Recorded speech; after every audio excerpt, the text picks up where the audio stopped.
Dans le vélo, il y a plein de choses. Il y a beaucoup. Il y a le vélo voyage, il y a le vélo, les actions de lobbying, il y a aussi des ateliers de réparation et de mécanique et d'entretien du vélo. Il y a aussi toute la partie qui concerne l'apprentissage. Il y a la partie subvention, argent, Europe. On parle aussi de contrôle de vol, on parle aussi des cartes participatives. Et tout ça trouve une déclinaison à la fois dans le local, dans ce qui se passe ici, dans le 06, à côté de chez nous, on va dire. Et puis aussi des répercussions au national.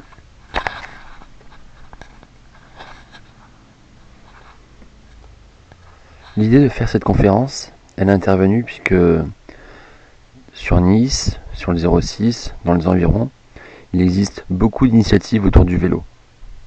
Et ça fait des années que ça dure. Déjà, on pourrait parler du lobbying, du militantisme. Il y a eu Vélorussion 06, il y a eu Viva 06. Actuellement, il y a aussi Nice à vélo. Sur Monaco, il y a MC Bike to Work. Ça, c'est au niveau du local. Il y a aussi Choisir sur Grasse qui s'active pas mal. Et au national, il y a encore des structures. J'en parlerai plus tard. Que ce soit aussi au niveau de la réparation, de la mécanique, vélo, et des ateliers associatifs de réparation, il y en a aussi quelques-uns. Il y a l'atelier associatif Via Vélo à Nice, qui existe depuis 2009. Choisir Vélo, qui existe depuis aussi 2 ou 3 ans maintenant. Et là, depuis peu, il y a la Casa du Vélo qui s'est ouverte à Sophia Antipolis. Ensuite, on peut aussi parler de tout ce qui est l'apprentissage, les vélos-écoles. Ça, c'est quand même assez nouveau. Et du coup, là-dessus, il y a Choisir Vélo sur Grasse qui fait de la vélo-école. Et il y a aussi Cyclotrope, l'association Cyclotrope qui fait des actions vélo-école de façon mobile sur tout le département. Dans le vélo, on peut aussi parler des aménagements. Il y a des lois qui sont pro-vélo, ça c'est bon aussi. La ville de Nice fait quand même pas mal de pistes cyclables. Il y en a. C'est pas toujours les bonnes, c'est pas toujours comme on voudrait, mais il y en a plein. Donc déjà les aménagements, il y en a aussi pas mal qui se créent. Autour du vélo aussi, on a le voyage à vélo. Pour le voyage à vélo, il y a même Warm Shower qui permet d'aller loger chez les gens et aussi pour apprendre à s'équiper. Enfin, pour le vélo, il y a beaucoup de choses qui existent. Et du coup, cette conférence-là, en fait, elle a pour objectif de mettre en lumière tout ça.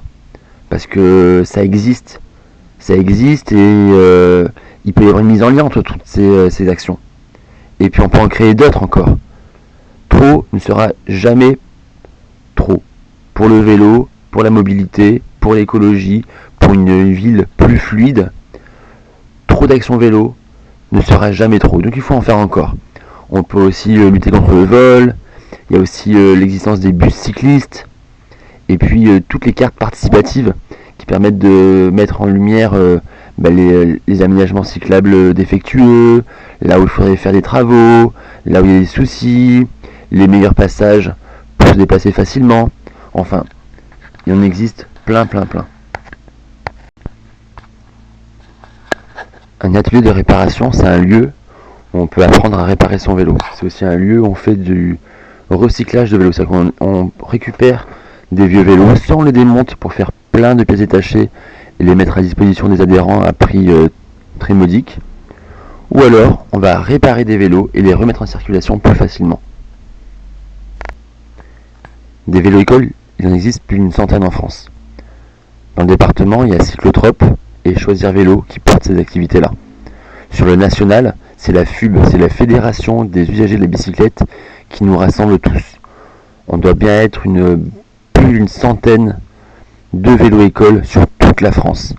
Et les vélo-écoles, elles servent à quoi? Elles servent à faire que on puisse tous se déplacer facilement dans la ville à vélo. Parce que des gens qui ne savent pas faire du vélo, en fait, il y en a plein. Et ceux qui ont appris un jour à faire du vélo, mais qui ont encore plutôt peur de se déplacer à vélo dans la ville, à cause de différents problèmes qui puissent être entre manque d'aménagement, l'insécurité par rapport aux voitures, le partage avec les autres usagers. Enfin bon, par rapport à tout ça, les vélo-écoles permettent d'apprendre à se déplacer et de faire qu'il y aura plus de personnes aptes à entreprendre la route à vélo, à pouvoir permettre une meilleure fluidité du trafic. Parce que plus de vélos et moins de voitures, c'est une ville plus respirable et une ville plus fluide. Beaucoup moins d'embouteillages, beaucoup plus de facilité et des gens souriants. Parce que le sport, l'activité physique, ça fait du bien à l'être. Et quand on se dépasse par ses propres moyens, du coup on arrive à faire aussi une activité physique.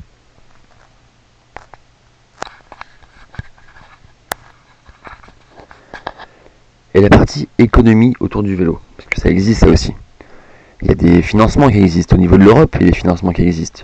Depuis peu, il y a le plan vélo du gouvernement qui a été sorti. Et là-dessus, il y a 50 millions d'euros prévus sur le vélo par an pendant 7 ans. 50 millions, certes, c'est pas grand-chose. Mais bon, c'est déjà une première avancée. C'est déjà un premier pas vers des financements et une reconnaissance du vélo au niveau national. À une époque, il y avait l'IKV, donc l'indemnité kilométrique vélo qui existait. Maintenant, ça a été transformé par un forfait mobilité durable. Le mot change, mais l'idée c'est la même. C'est qu'on va enfin aussi pouvoir valoriser les déplacements domicile-travail à vélo et se les faire financer, rembourser, indemniser par son entreprise. Il existe aussi la prime à l'achat d'un VAE. Bon, certes, le VAE, c'est un vélo, un peu de mobilette, il y a beaucoup de débats là-dessus, mais tout de même, ça participe à fluidifier la ville.